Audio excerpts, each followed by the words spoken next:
Assalamualaikum warahmatullahi wabarakatuh. Sekarang episode 135, Kitab Kuning sebagai acuan pemikiran pesantren.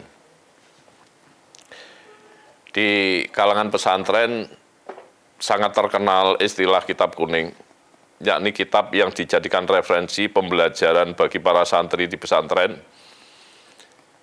Kitab itu menggunakan bahasa Arab tanpa tanda baca maupun kitab gundul yang dicetak di atas kertas berwarna kuning. Martin van Brunissen menyatakan bahwa kebanyakan kitab Arab klasik yang dipelajari di pesantren merupakan kitab komentar atau kitab sarah, atau komentar terhadap kitab komentar, atau disebut kitab hasyiah, atas teks yang lebih tua, yakni kitab matan. Seiring dengan ini, Juhaya S. Praja menyebutkan bahwa kitab kuning itu menampilkan istilah yang khas, yaitu pertama kitab matan, yakni kitab kuning yang menjabarkan salah satu bidang ilmu agama yang ditulis seorang pengarang yang dianggap pakar di bidangnya. Yang kedua, kitab sarah ialah kitab kuning yang menjelaskan kitab matan tersebut. Yang ketiga, kitab mukhtasar, yakni kitab kuning yang memuat ringkasan kitab sarah. Yang keempat, kitab hasyiah ialah kitab kuning yang berisi penjelasan terhadap kitab sarah. Yang kelima, kitab hamisah ialah kitab kuning yang berisi penjelasan terhadap kitab hasyiah. Lazimnya kitab hamisah ini memuat uraian-uraian singkat semacam catatan kaki. Kemudian yang keenam adalah kitab ta'liqat, yakni kitab kuning yang berisi komentar-komentar terhadap kitab matan, kitab sarah, kitab hasyiah, dan kitab hamisah.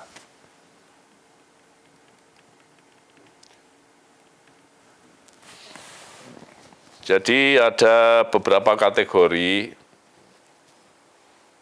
Kalau Martin tadi hanya menyebutkan 3 secara global saya kira, sementara Juhaya S. Praja menyebutkan ada 6 kategori.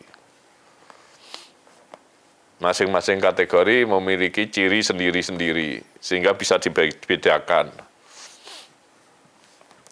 Selanjutnya, Kiai Sa'al Mahfud menyatakan bahwa kitab kuning menarik karena memiliki ciri-ciri melekat. Untuk membacanya dibutuhkan keterampilan khusus. Tidak cukup hanya menguasai bahasa Arab.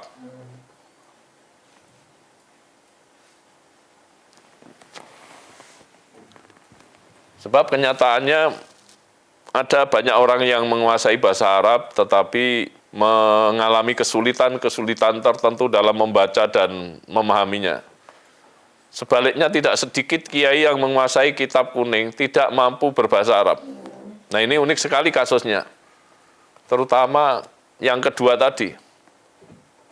Yakni banyak kiai yang tidak mampu berbahasa Arab tetapi menguasai kitab kuning.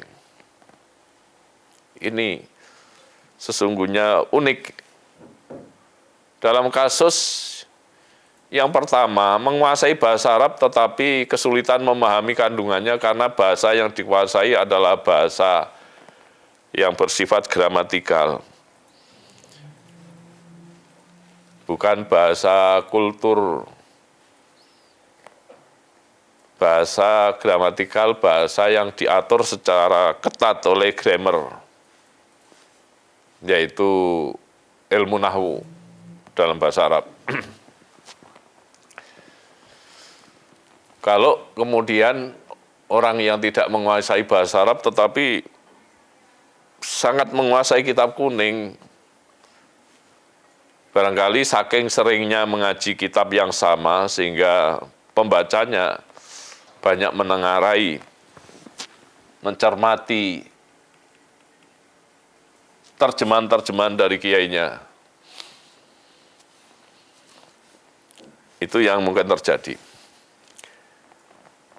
Pada bagian lain, Kiai Ali Yafi menyatakan bahwa di daerah asalnya di seputar Timur Tengah, kitab kuning disebut Al-Kutub Al-Qadimah sebagai kebalikan dari Al-Kutub Al-Asriyah. Jadi kitab kuno, kitab klasik sebagai kebalikan dari kitab kontemporer atau kitab modern. Menurut Kiai Ali Yafi, Al-Kutub Al-Qadimah yang beredar di pesantren terbatas jumlahnya. Kitab-kitab yang sangat dikenal adalah kitab fikih, tasawuf, tafsir, hadis, tauhid atau aqaid dan tarikh, terutama sirah nabawiyah, yang termasuk kelompok ilmu-ilmu syariah. Sedangkan kelompok ilmu-ilmu non-syariah yang banyak dikenal adalah kitab-kitab nahwu dan sorob, yang mutlak dibutuhkan sebagai ilmu bantu dalam membaca kitab gundul.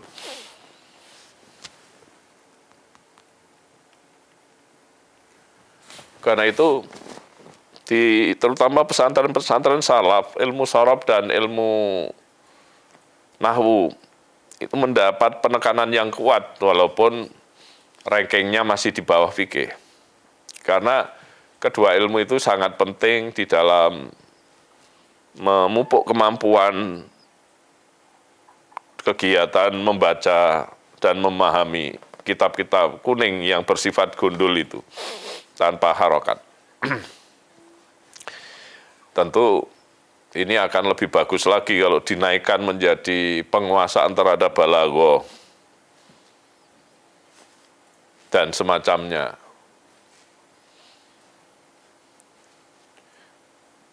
Jadi minim sekali ilmu-ilmu non-syariah yang dipelajari di pesantren, itu hanya ilmu gramatika yang membahas tentang peraturan berbahasa. Sementara ilmu sorob itu membahas pecahan-pecahan kata, dan dalam bahasa Arab kaya sekali pecahan-pecahan kata itu. Ini ada yang menyebut sebagai sintaksis. Sedangkan ilmu-ilmu sosial, ilmu-ilmu humaniora, apalagi ilmu alam dalam kitab kuning tidak dipelajari di pesantren. Tentu ada kitab kuning yang membahas itu ada, tetapi tidak pernah dipelajari di pesantren. Dulu ilmu filsafat sebagai rumpun ilmu humaniora pernah dipelajari, tetapi sekarang digusur. Digusur dari kurikulum pesantren. Berikutnya, Martin van Bruynesen menyatakan bahwa tradisi kitab kuning jelas bukan berasal dari Indonesia. Semua kitab klasik yang dipelajari di Indonesia berbahasa Arab, dan sebagian besar sebelum Islam tersebar di Indonesia. Sedangkan kalau kita lihat, kitab yang berasal dari Indonesia menggunakan tradisi bahasa Indonesia.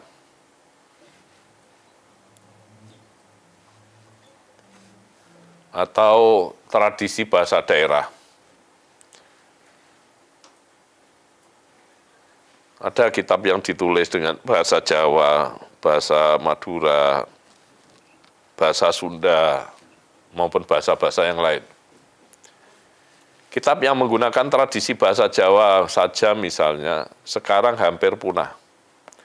Meskipun belakangan ini pengembangan bahasa Indonesia menggunakan bahasa Jawa seperti kata-kata mengunduh,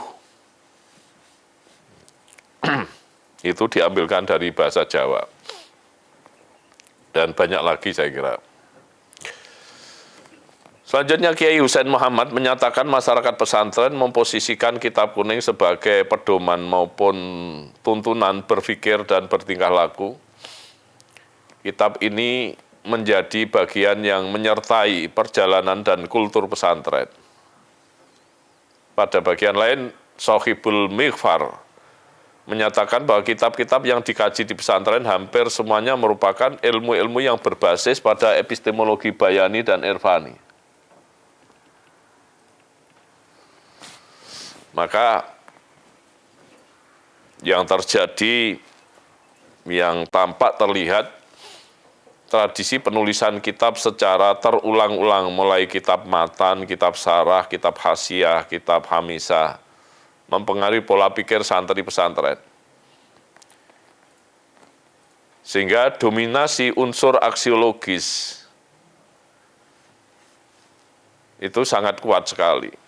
Sebagai contoh kitab Tasripan, karya Kiai Maksum dari Jombang, pernah dipermasalahkan oleh para ulama lantaran tidak diawali dengan bacaan Bismillah.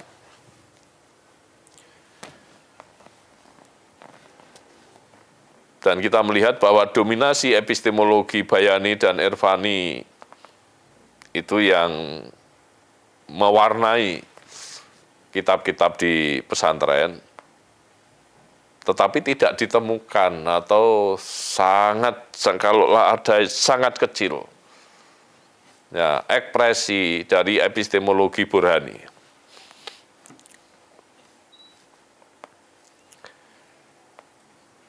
Sementara epistemologi Burhani ini yang memberikan banyak kontribusi mestinya di dalam pengembangan ilmu-ilmu penalaran, ilmu-ilmu empiris.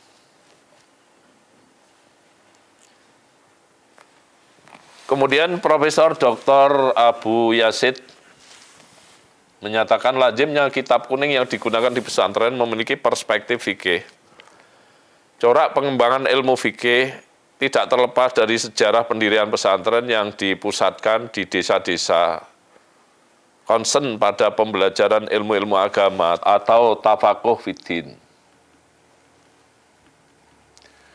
Dulu, ilmu-ilmu umum sempat dimusuhi oleh pesantren-pesantren salaf, sehingga tidak boleh memasuki pesantren. Bahkan kalau Pak Jamasari Dhafir itu membuat distingsi ada pesantren salafi dan kholafi. Itu parameternya adalah sikap terhadap ilmu-ilmu umum itu. Jadi pesantren yang menerima ilmu-ilmu umum berarti pesantren modern atau kholafi, tetapi pesantren yang menolak ilmu-ilmu umum masuk di pesantren itu tergolong sebagai pesantren salafi. Nah, meskipun distingsi itu sekarang menjadi agak luntur, karena banyak pesantren yang nembornya salafiyah, tetapi misalnya mendirikan SMA di dalamnya, di dalam komplek pesantren itu, di mana santri-santrinya tentu banyak bukan hanya berkenalan, tetapi juga mempelajari dan mendalami ilmu-ilmu umum. Sehingga remang-remang antara pesantren salafi dan kholafi, antara pesantren tradisional dengan pesantren modern.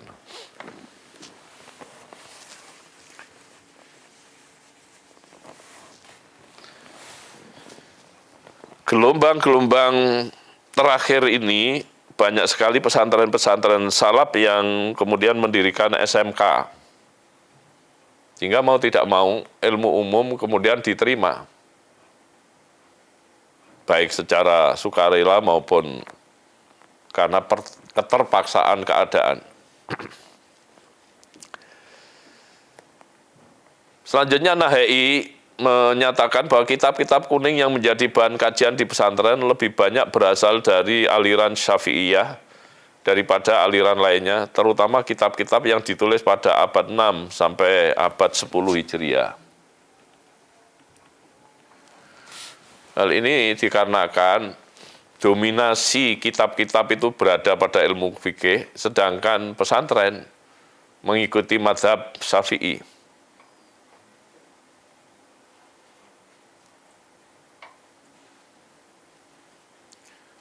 Dan para santri mengikuti kehendak kiai.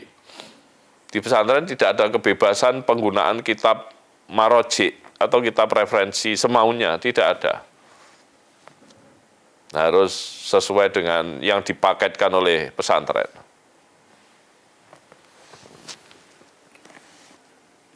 Berikutnya, Shahibul Mighfar menyatakan bahwa kebanyakan karya yang berkembang pada masa tersebut merupakan produk pembacaan repetitif atau pengulangan atau qiraatut tikror atas capaian para ulama terdahulu, bukan pembacaan yang produktif inovatif. Kalau merupakan pembacaan yang bersifat pengulangan, maka ini merupakan pemborosan waktu dan tenaga, sehingga tidak efektif dan tidak efisien.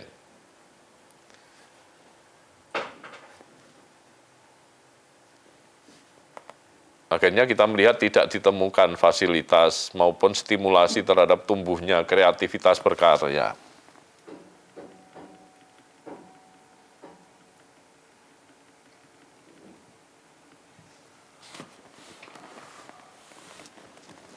Selanjutnya, menurut Korpus, tradisionalisme konservatif yang diterima pesantren kebanyakan karya-karya sekunder yang ditulis para komentator madhab. Pada bidang fikih merupakan karya-karya periode kemunduran. Karya Imam Syafi'i seperti misalnya itu tidak digunakan sebagai referensi. Justru yang digunakan adalah karya-karya ulama pengikut Imam Syafi'i.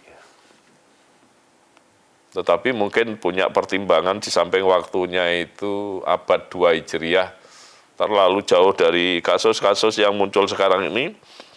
Juga harganya untuk kalangan santri, kitab itu sangat mahal.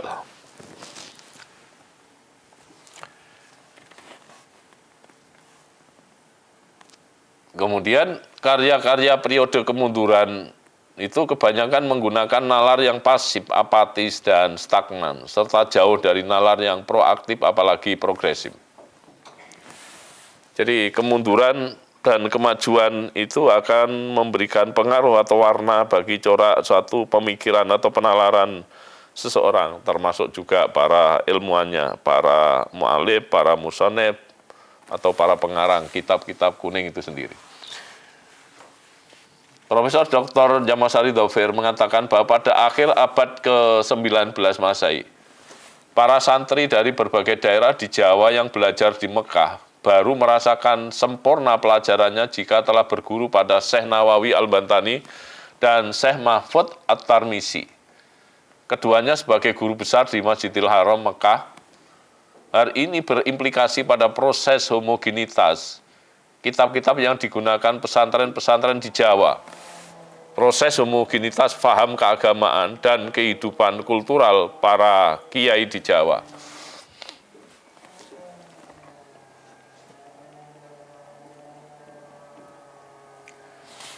Maka banyak kiai yang memiliki sanad intelektual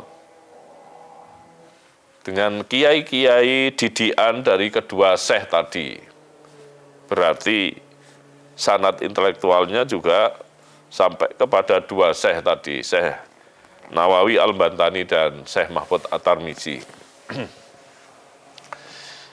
Profesor Dr. M. Amin Abdullah mengatakan bahwa kitab-kitab kuning atau disebut Al-Kutub As-Safra di pesantren lazimnya dianggap sebagai produk jadi, produk instan dan produk siap pakai, sehingga generasi yang lahir kemudian tidak merasa perlu meninjau ulang rumusan masalah yang ada sebelumnya. Meskipun pengalaman keberagaman mereka jauh lebih kompleks dan lebih subtil dibanding generasi sebelumnya. Kondisi ini terjadi karena menurut saya tradisi kritik tidak difasilitasi dan tidak dihidupkan di pesantren.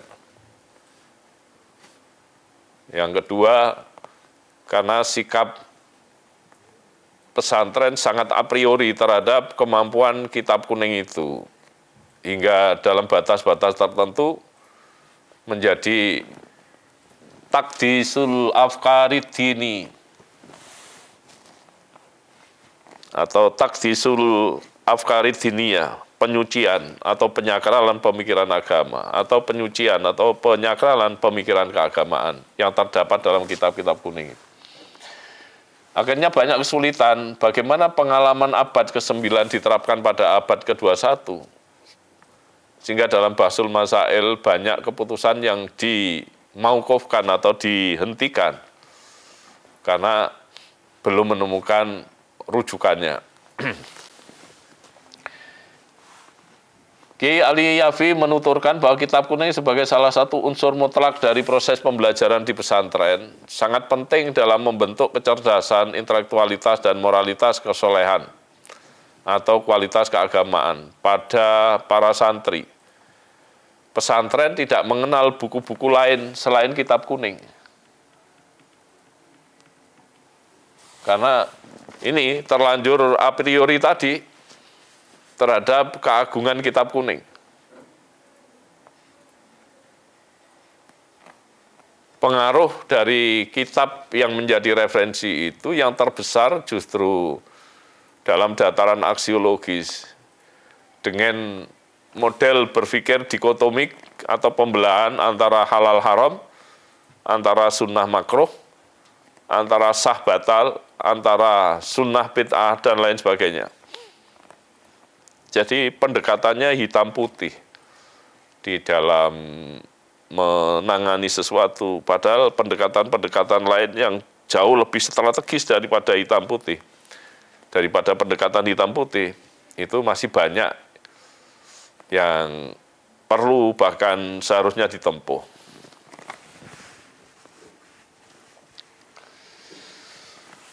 Nahai menuturkan bahwa karakter intelektual komunitas pesantren tidak berbeda jauh dengan karakter keilmuan dalam teks-teks otoritatif kitab kuning. Nah, kitab-kitab kuning sebagai kitab rujukan di pesantren tentu pasti mempengaruhi kepribadian pembacanya. Karena membaca untuk mengikuti. Tradisi ini beda sekali dengan sikap membaca untuk mengkritisi, sebagaimana dalam sebuah kajian atau penelitian.